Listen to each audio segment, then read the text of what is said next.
ये 3 मरे हैं जिनको ये सुअर सुअर बोल रहे हैं, ये 3 सुअर मरे, ये सुअर कहां से आए बताएंगे? सुअर और सुअर के बाड़े दोनों को बंद किया हमने। और बताइए एक लास्ट बात 26/11 को भी इन्होंने हिंदू टेरर बोला था। इनके जो बहुत क्लोज है रॉबर्ट वाड्रा, इन्होंने तो 24 घंटे में पहलगाम को हिंदुत्व बोला था भाई। और अभी उसके बाद ये कल फिर से चिदम्बरम वाला ड्रामा शुरू हो गया। तो मैं तहसीन से एक ही सवाल पूछना चाहता हूं, आप इंटेलिजेंस फेलियर तो छोड़ो, आप तो क्लीन चिट देते हैं पाकिस्तान को। पहली बात बोलो कि Chidambaram should be out of the party. आप तो इंडिपेंडेंट है, आपका कोई स्टेक नहीं, बोलो Chidambaram should be out of the bus party. बहुत छोटा सा रिएक्शन पे वारिस जी के पास जा रही हूं। नहीं, चिदम्बरम साहब की बात से मैं कैसे इत्तेफाक रखूं? मुझे लगता है बार बार चिदम्बरम साहब, मैं बहुत क्लियरली बोलता हूं, उनको थोड़ा सा चेक रखना चाहिए और इस तरह की बातें नहीं करना चाहिए। इससे पहले भी 370 पे उन्होंने गलत आप बोलते हैं पार्टी को जो एक्शन लेना है जाकर ले, मेरे को एक्शन मुझे कोई फर्क नहीं पड़ता। है वो उनका सपोर्ट करने लग जाते हैं, तो सत्ता पक्ष तो कहेगा ना एक मिनट, मुझे एक लाइन दीजिए।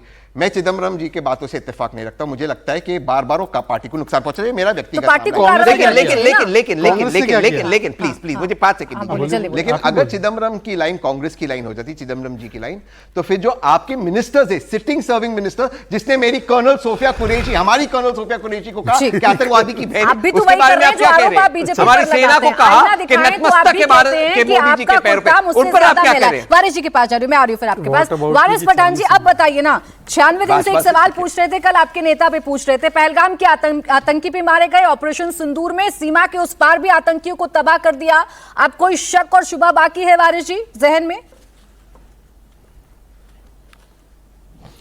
देखिए प्राची जी, कल जो पार्लियामेंट के अंदर ऑपरेशन सिंदूर के ऊपर चर्चा हो रही थी, उसमें जो हमारे पार्टी प्रेसिडेंट ओवैसी साहब ने जो भाषण दिया, मैं समझता हूँ ऐतिहासिक भाषण था। उन्होंने अपने पूरी तरह से तीखे सवालों से सरकार को पूरी तरह घेरा और फैक्ट के साथ कहा। मैं कुछ सवाल उनके बताना चाहूँगा जो उन्होंने सरकार से किए थे। उनका सबसे पहले था सवाल के आईएफ को सैंक्शन है 42 स्क्वाड्रन, मगर 29 ही काम कर रहे हैं, तो बाकी के क्यों नहीं काम कर रहे हैं? क्या ये हमारे देश की आईएफ के लिए खतरा नहीं बन सकता? उनका दूसरा सवाल था कि कश्मीर में, जम्मू कश्मीर में इतनी पुलिस तैनात होने के बावजूद ये 4 दरिंदे आतंकवादी कहां से आए, किस तरह घुसकर आए, बेगुनाह बेकसूर पर्यटकों को मारा धर्म पूछकर, पैंट उतार कर उनके बीवी बच्चों के सामने, कहां से? तो अकाउंटेबिलिटी फिक्स होना चाहिए। जो भी उसके लिए इंचार्ज हो, जो भी फेलियर के लिए जिम्मेदार है, उसके खिलाफ अकाउंटेबिलिटी फिक्स होना चाहिए। उन्होंने वो बात की। उन्होंने कहा पाकिस्तान को फिर से FATF की लिस्ट में डालना चाहिए, क्योंकि वो तो लोन लेता जा रहा है, वो लोन से तो टेररिस्ट कैंप्स को तैयार करता रहेगा वहां से, और वो लोग का हम खामियाजा भुगतना पड़ता है भारत को हर बार, क्योंकि हम तो पाकिस्तान के टेररिज्म का विक्टिम बन चुके हैं। पहलगाम देखा हमने, पुलवामा देखा हमने, तो तमाम इस तरह की मुख्तलिफ चीज़ें वो करता रहेगा। अगर उसको पैसे से अगर नहीं रोका गया तो उसको FATF के अंदर लाया जाए।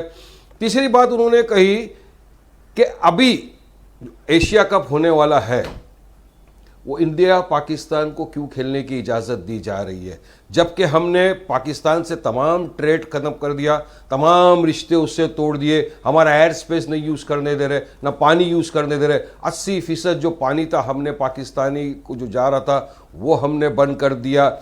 मैं तो यहाँ तक कहूँगा कि उनके यूट्यूबर के चैनल, ये इन्फ्लुएंसर्स, उनके भी अकाउंट को बैन कर दिया, फिल्म स्टारों के अकाउंट को बैन कर दिया। तमाम चीज़ों से हमने उनके साथ रिश्ते और हमारे नातों को पूरी तरह से तोड़ दिया। Talks and trade cannot go together, खून और पानी एक साथ नहीं बह सकता, ये भी तो बात कही। फिर ये क्यों किया जा रहा है? क्या इससे देश की जनता के दिल को ठेस नहीं पहुंचेगी?